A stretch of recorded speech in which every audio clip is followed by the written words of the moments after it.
And we're now live. Supervisor Corsi, you can proceed. Thank you. Thank you.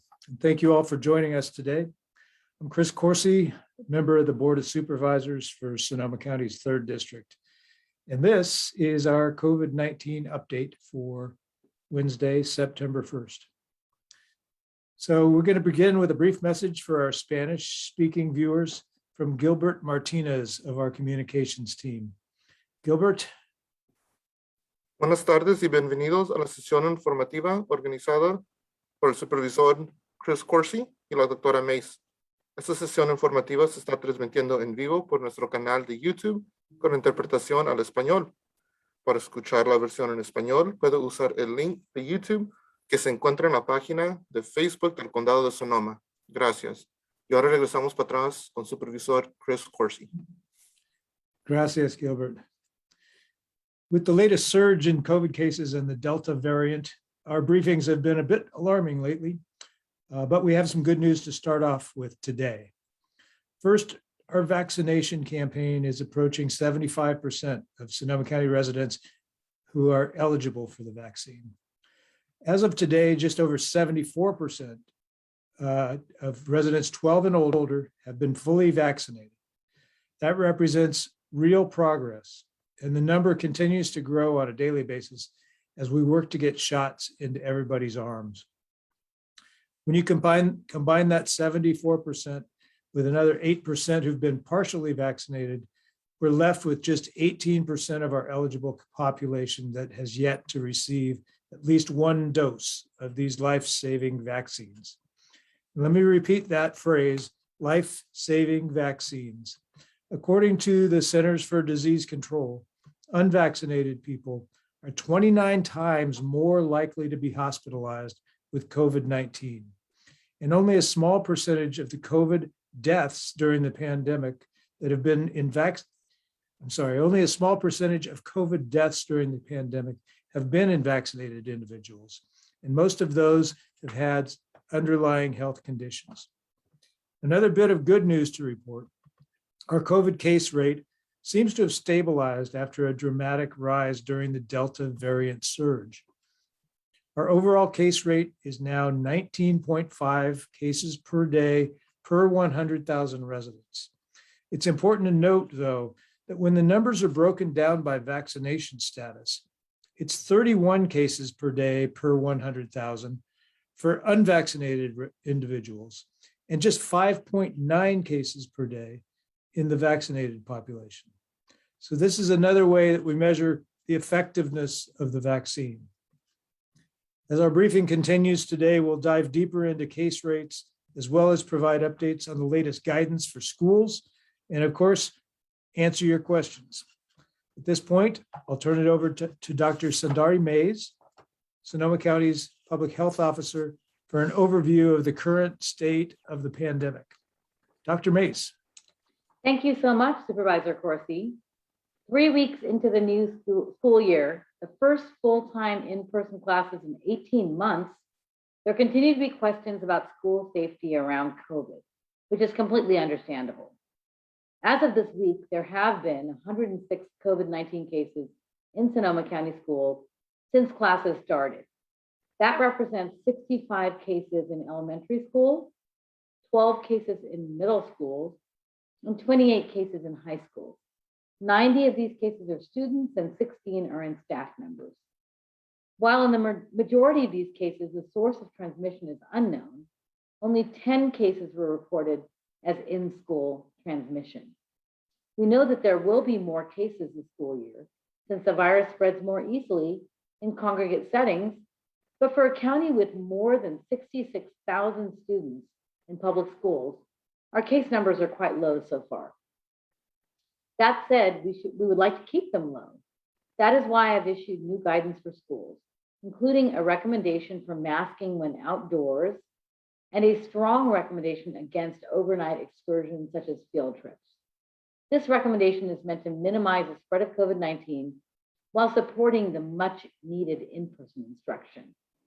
The American Association of Pediatrics and the Centers for Disease Control and Prevention support universal masking on school campuses to protect unvaccinated students from COVID-19 and reduce transmission, recognizing a significant portion of the student population, that is those under 12 and those that have been are unvaccinated because of personal choice or ineligibility. So we still have some work to do in getting the eligible student population vaccinated. We also will be issuing new guidance for youth sports. This includes a requirement to wear masks indoors for all participants, coaches, personnel, and spectators, regardless of vaccination status. Masks are required for both competition and practice during physical education, conditioning, weightlifting, and other indoor activities. COVID-19 vaccinations are strongly recommended for all participants who are old enough to be eligible for vaccination, as well as for coaches, staff, and volunteers. Having all athletes and staff fully vaccinated will greatly decrease the risk of transmission of the virus among teammates and between teams, and will provide excellent protection against severe illness, hospitalization, and death. It will also decrease disruption in team activities, since fully vaccinated individuals are not required to quarantine if they're close contacts to a case of COVID-19. With these measures in place, I'm hopeful that we can have a safe and productive school year. Again, the best tool that we have to keep our community safe is the vaccine. So I encourage anyone who is eligible, who hasn't gotten vaccinated yet, to get vaccinated today. Finally, I'd like to talk about COVID testing, which is in high demand. Testing has increased by 88% just in the past month. The county has responded to this demand by increasing testing capacity from 1,000 to 14,000 tests per week to help get an idea of where the virus is spreading in the community. That said, we do recognize that it may be more challenging these days to find a testing opportunity. So I would encourage you to look at our testing calendar at socoemergency.org for a full list of testing opportunities. So get vaccinated and get tested if you feel like you have the need to do so, if you're symptomatic, have been in contact, or simply just want to get your test and know that you are negative. For more on our vaccine campaign, I would now like to turn it over to Dr. Urmila Shende, Sonoma County's vaccine chief. Dr. Shende? Thank you, Dr. Mace. As Supervisor Corsi said, we continue to make great progress in our vaccination efforts. And as of today, we are just shy of having 75% of our eligible population over the age of 12 fully vaccinated. Looking at the demographics of our vaccinated population, we can see where the gap remains. Our seniors 70 and older are about 95% vaccinated, and this has really made a difference in controlling outbreaks at our skilled nursing facilities and other senior care homes. Our 35 to 70-year-old population is about 75% fully vaccinated and 85% at least partially vaccinated. But those numbers start to drop in those younger than the age of 35. Our 16 to 34-year-olds are about 63% fully vaccinated, and our 12 to 15-year-olds are 53% fully vaccinated, albeit they have been eligible to be vaccinated for a shorter time. As a result of this, we're starting to see an increase in cases and hospitalizations in our younger population. The Delta variant is powerful and it's highly contagious, and unvaccinated young people who have thus far avoided the worst outcomes of the pandemic are starting to get sick. That's why it's critical that everyone get vaccinated. The vaccine is safe, it's effective, it's free, and it's widely available. Besides, most healthcare providers and pharmacies, you can get a free vaccine at any number of county-supported pop-up sites and clinics. A full schedule of the vaccine clinics in Sonoma County can be found at socoemergency.org/vaccine. Meanwhile, we continue to anticipate federal approval of the vaccine for children under the age of 12. We expect the FDA will take action on this in the coming months, which will give us an important tool to fight the pandemic in young adolescents and school-aged children. I look forward to answering your questions about the vaccine, but first I'd like to turn it over to Dr. Chad Krilich, Chief Medical Officer for Providence in Sonoma County, to give us an update on what Memorial Hospital and other Providence health centers are experiencing. Dr. Krilich? Thanks, Dr. Shinde, Dr. Mace, and Supervisor Corsi for the opportunity to share a little bit about what our experience is here at Providence. I'm the Chief Medical Officer for Sonoma County. And if you don't know, Providence has 3 hospitals in Sonoma County, one in Healdsburg, one in Petaluma, and one in Santa Rosa. My message today is similar as to what it's been in the past, in alignment with what you've heard already, and that is to get vaccinated. In addition, if you're vaccinated, please have a conversation with anyone who you know who's unvaccinated to share with them what your experience has been. August was a month for our hospitals where we had a surge of COVID patients. The numbers of patients who are in the hospital compared to what we saw in March and July is twice of what we had seen previously. In addition, in August, we saw our second highest month of patients who expired in the hospital over the course of the entire pandemic. Looking at the to today, over 89% of those patients were not fully vaccinated.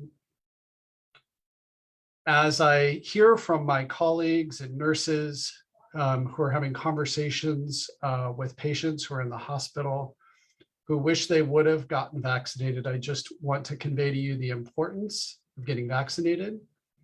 Vaccines are safe and effective.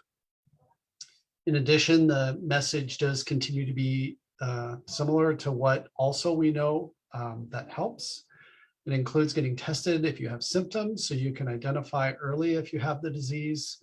Also, washing your hands and wearing a mask where appropriate.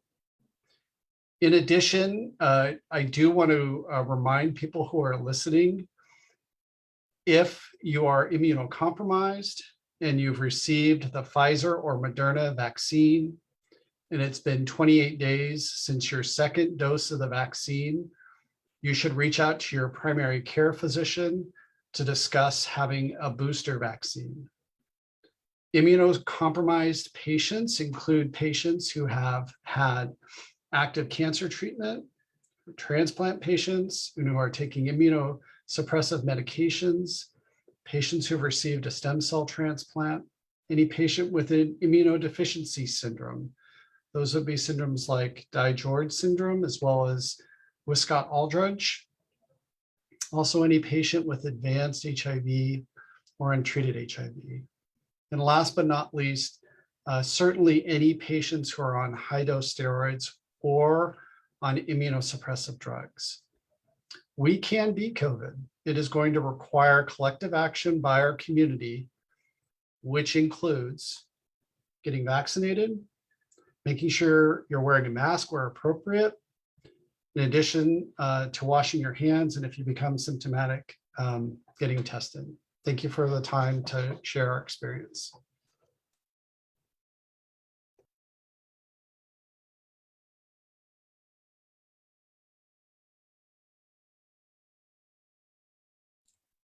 Supervisor Corsi, you're on mute. You'd think I know how to do this by now, but sometimes it slips. Thank you, Dr. Krilich. We're going to go down to Kate Pack from our epidemiology team. Kate? Okay, thank you so much, Supervisor Corsi. I'm going to briefly share some of the latest data trends that we are seeing in the county. Screen bigger. Okay, as of today, we are seeing 19 new cases per 100,000 residents per day. Our overall test positivity has decreased to 4.8%. And in the lowest healthy places index quartile, those are the regions of the county in which residents have fewer access to fewer resources to support their health and well-being. We see a slightly higher test positivity rate of 5.8%. Our COVID-19 hospitalizations remain elevated, at 75 individuals hospitalized as of reports from the hospitals yesterday. And 41 people have died from COVID-19 since June 1st of this year.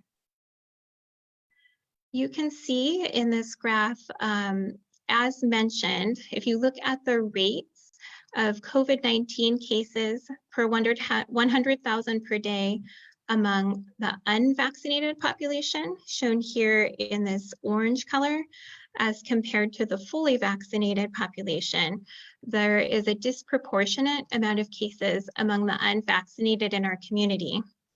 A promising trend that we do see is that we appear to see case rates stabilizing and decreasing. It is important to note that one of our health systems did experience, regionally experience some delays in transmission of lab data. That issue has been resolved, and so some of that information is coming to us this week. So we may see this curve adjusted a little bit as we back populate that data. But even factoring that in, starting about August 9th, we begin to see a downward trend in our case rates.